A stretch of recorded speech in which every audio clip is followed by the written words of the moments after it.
आपका Arvind Singh math wizard नाम से हमारे इस चैनल में हम आपको मैथ के क्वेश्चंस पे आपको शॉर्टकट और सॉल्यूशन देंगे।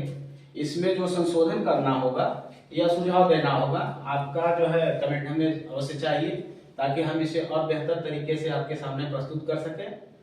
तो आज हम सबसे पहले जो है रेलवे ग्रुप डी के पैटर्न को देखते हुए सबसे पहले जो है रेलगाड़ी चैप्टर से ही मैथ की शुरुआत करते हैं। रेलगाड़ी एक ऐसा जो है ये चैप्टर है जो कॉमन तौर पे सभी परीक्षाओं में पूछा जाता है। तो ऐसी दशा में हमें जो है रेलगाड़ी के प्रश्नों को शार्ट तरीके से कैसे हल करना है या कैसे हम समझें कि जल्दी जल्दी उत्तर दें, तो इसके लिए आज आपको बताते हैं कि रेलगाड़ी में सबसे पहले ये समझना अनिवार्य है कि कोई भी रेलगाड़ी जब किसी खंभे को पार करती है तो उसे अपनी लंबाई के बराबर दूरी तय करनी पड़ती है। पहली शर्त है कि उसे अपनी लंबाई के बराबर दूरी तय करनी पड़ती है। दूसरी शर्त, वही रेलगाड़ी किसी अन्य प्लेटफॉर्म को पार करती है तो ऐसी दशा में रेलगाड़ी प्लस प्लेटफॉर्म दोनों की लंबाई हमें जोड़नी पड़ती है। रेलगाड़ी और प्लेटफॉर्म दोनों की लंबाई जोड़नी पड़ती है। वहीं अगर इससे आगे हम देखते हैं तो यही रेलगाड़ी अब नए सिस्टम में क्या हम देखेंगे कि यही रेलगाड़ी जब किसी अन्य रेलगाड़ी को ओवरटेक करती है तब हमें थोड़ा सा चेंज देखना होता है।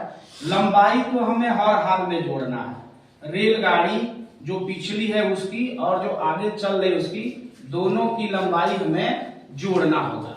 लेकिन चूंकि ओवरटेक करना है, पास लेना है, तो ऐसी दशा में हम इसकी चाल को अंतर करते हैं। पीछे वाली चाल जब ज्यादा रहेगी तो सामने वाली को घटाते हैं। चाल का अंतर करने पे ये प्रश्न होता है।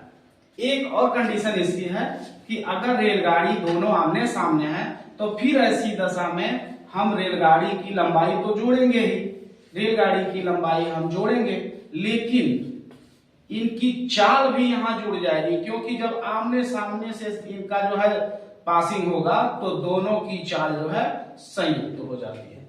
ये दो परिस्थितियां हो गई। एक और आता है कि रेलगाड़ी जो है, अब आपको रेलगाड़ी में समस्या क्या आती है कि रेलगाड़ी की चाल को जब रेलगाड़ी को पार करते हैं तो हमें उसे मीटर पर सेकंड में लाना था, क्योंकि रेलगाड़ी की लंबाई मीटर में ही होती है। तो चाल को जब मीटर प्रति सेकंड में लाना होता है तो हम इसमें क्या करते हैं, चाल गुणे क्या यूज करेंगे, 5/18 यूज करते हैं। दूसरा, अगर हमें चाल को किलोमीटर प्रति सेकंड में लाना है तो चाल गुणे किलोमीटर प्रति घंटा में लाना है तो हम लिखते हैं चाल गुणे 18/5। अब हमारे कुछ ऐसे छात्र हैं जिनको समस्या हो जाती है कि भाई हम 5/18 कब लगाएं और 18/5 कब लगाएं। तो हम देखते हैं कि मीटर छोटा है तो 5 छोटा है, उसके सामने हम 5 को रख लेते हैं। किलोमीटर बड़ा है तो किलोमीटर के लिए 18 बड़ा है, उसको सामने 18 को रख लेते हैं। तो ये भ्रम की स्थिति हमारी दूर हो जाती है। इसके बाद जो है लगभग ये सारी चीजें पूरी हो चुकी हैं। अब हम इस पे धीरे धीरे प्रश्नों को हल करना शुरू करते हैं। जैसे मान लीजिए कि अगर कहता है एक रेलगाड़ी 72 किलोमीटर प्रति घंटे की चाल से चल रही है, 72 किलोमीटर प्रति घंटे की चाल से चल रही है, वह एक खंभे को 10 सेकंड में पार कर जाती है। वह एक खंभे को 10 सेकंड में पार कर जाती है।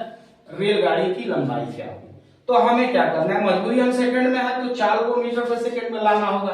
तो हम 72 गुणे 5/18 का प्रयोग करेंगे। 18 चौको 72, 5 चौको 20 मीटर प्रति सेकंड चाल हो जाएगी। आपको समय 10 सेकंड दिया ही गया है तो 20 गुणे ये समय दे देंगे, रेलगाड़ी की लंबाई मिल जाएगी 200 मीटर।